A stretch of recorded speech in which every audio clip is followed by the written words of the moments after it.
Hello and welcome. Today I'm going to be talking about the differences between food allergies, celiac disease, lactose intolerance, alpha gal syndrome, and food sensitivities and intolerances.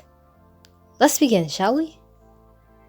A food allergy is defined as a reaction that is caused by the immune system when the immune system identifies a particular food as a threat and sends out IgE antibodies to attack it. This can cause the body to present with anaphylaxis, which is basically when the immune system is overreacting and it causes throat swelling, it can cause inflammation, it can cause hives, and eventually, if not treated, it will lead to death because the person will go into cardiac arrest because their throat might swell up to the point where they cannot breathe. And this is usually treated with either an EpiPen or, I guess in some cases, Benadryl can help, but usually an EpiPen is recommended and is approved. Celiac disease is a condition in which the body cannot digest gluten. Gluten is found in several different foods, but is most notably found in wheat. So basically, in this case, the body cannot digest the wheat proteins, or they cannot handle the wheat particles, and this can lead to a whole host of digestive issues, such as bloating, gas, pain, diarrhea. And if not treated, while it might not lead to death, it can lead to serious psychological and physical symptoms because the body isn't receiving adequate nutrition and the intestinal walls are inflamed. It cannot digest properly and it can be a not pretty condition for everyone. Lactose intolerance is when the body does not produce an enzyme to digest lactose, which is found in milk primarily. Due to this, when a person has some kind of milk or dairy product, they cannot digest it and leads to gas, bloating, constipation, diarrhea, and again, it can be uncomfortable and painful. But unlike food allergies, this usually doesn't lead to anything serious or fatal. It's just very, very uncomfortable.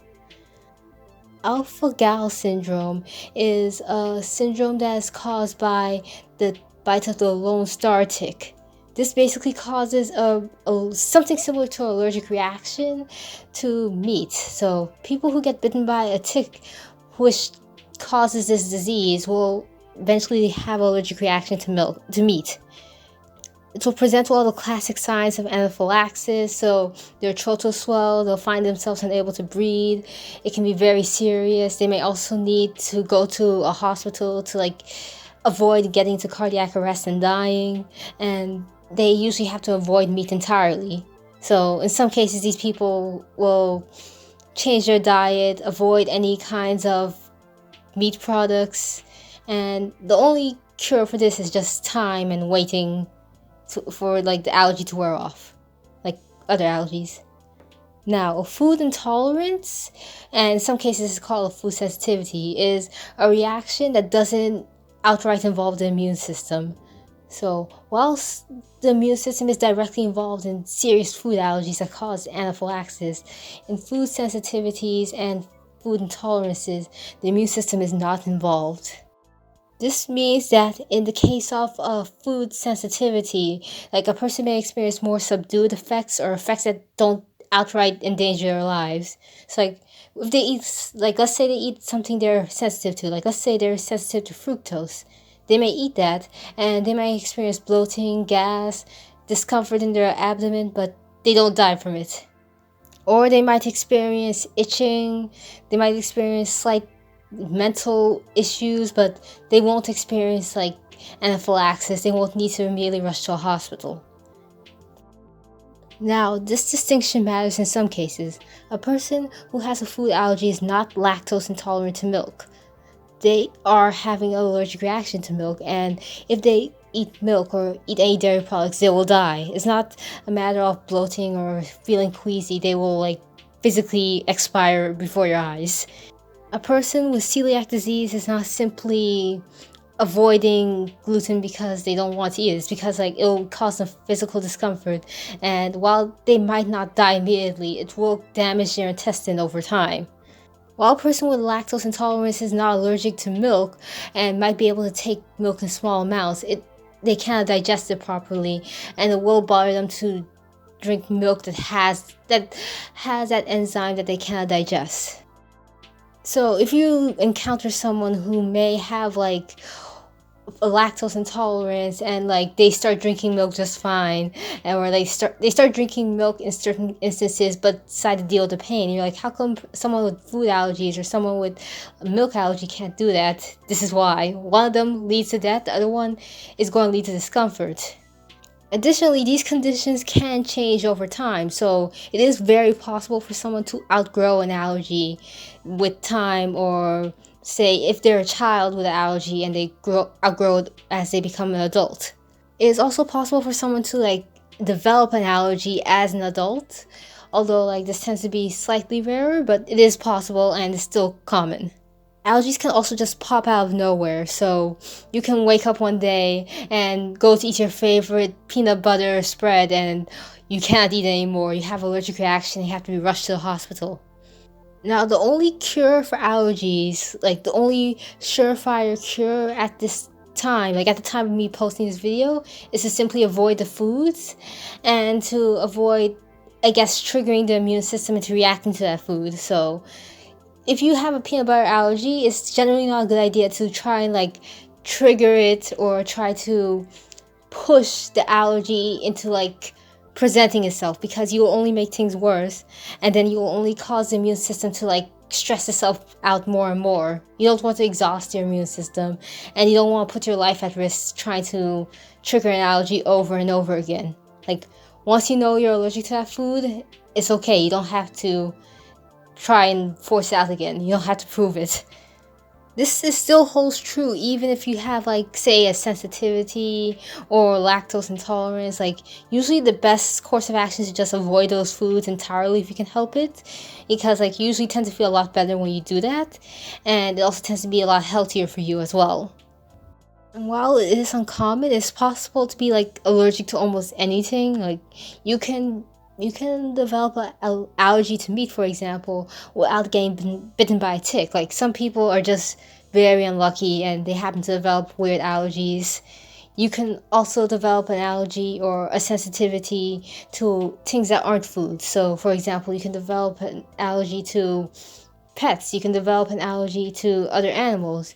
You can cross-react. So, for example, there is pork-cat syndrome, which is a cross-reaction to cats from pork, or vice versa. So, in some people, if they are allergic to cats, they are also allergic to pork, or if they are allergic to pork, they are also allergic to cats.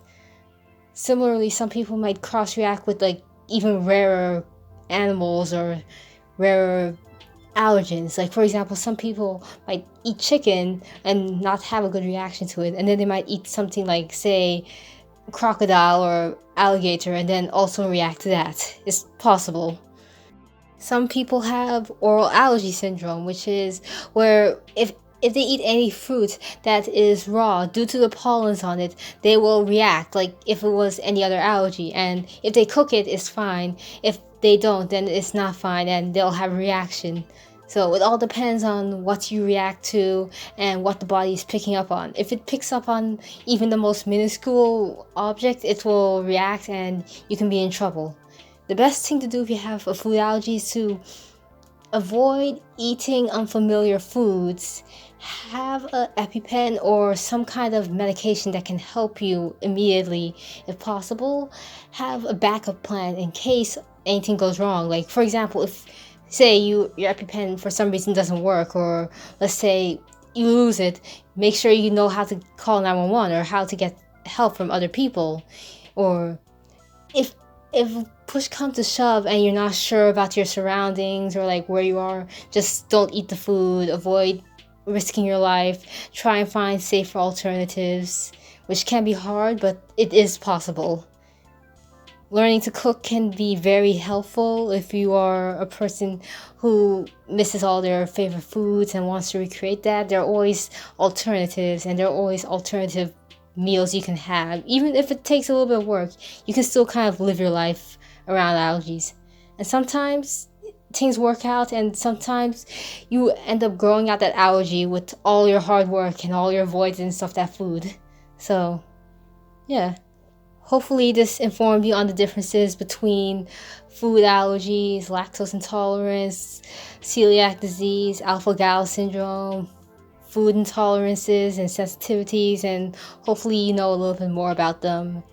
This wasn't supposed to be anything too scientific or too in-depth. It's just supposed to be like a little primer in case anyone was wondering, in case anyone's curious about which direction this channel might take in the future with me having food allergies and me also trying to find foods I can make. So this is why I decided to make this video, so I can like explain a little bit about where I'll be coming from, which is cooking for people like me who have food allergies and sensitivities, and also trying to make foods that are easy.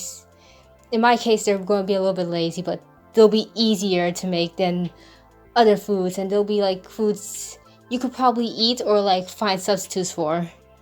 So if you like this video, like it, subscribe to the channel, leave a comment, tell me what you liked, tell me what you didn't like, what I can improve on, and thank you. Bye.